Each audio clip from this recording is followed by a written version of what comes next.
Someone asked me recently what the term non-compliant pot still means, and in front of me here today I have two whiskies, one of which is a pot still Irish whiskey and one of which would be considered a non-compliant pot still. In the Irish whiskey technical file, the parameters for making pot still whiskey are laid out really clearly.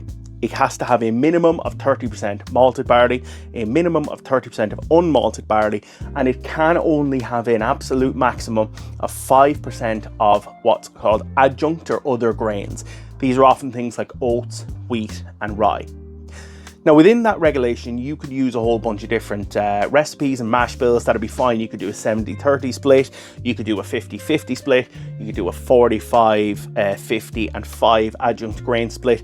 There is a lot of room to work.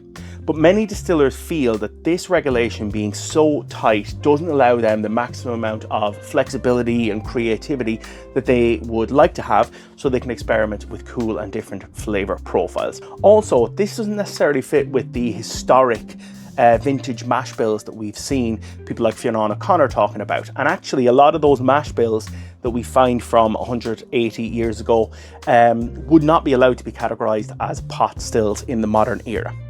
So some distilleries are still releasing whiskey that falls outside of these parameters, but you cannot label it a pot still. And as such, whiskey fans have started using the term non-compliant pot still.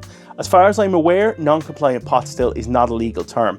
If your whiskey doesn't fit within the 30-30 maximum 5 adjunct grains system that I mentioned earlier, then it can't be labelled a pot still. And I think that this bottle from Redacted, which was distilled by Blackwater, is a really good example. I will put the mash bill up on the screen now.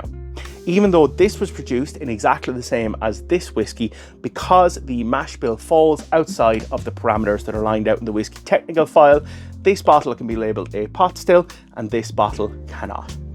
Many people, including myself, are hopeful that the whiskey technical file will get amended in the next little while so that both of these bottles can be considered pot stills and that distillers can be given a little bit more flexibility in how they produce whiskies and are given the opportunity to make the best whiskey they can possibly make. Recently as well, someone mentioned to me that they felt like mixed mash bill whiskies would be a better term to use than pot still whiskey because it'd be more immediately obvious to people, especially from other countries that aren't super familiar with the term pot still, what the difference is between a pot still and say a malt. So which do you think is the better term, pot still whiskey or mixed mash bill whiskey?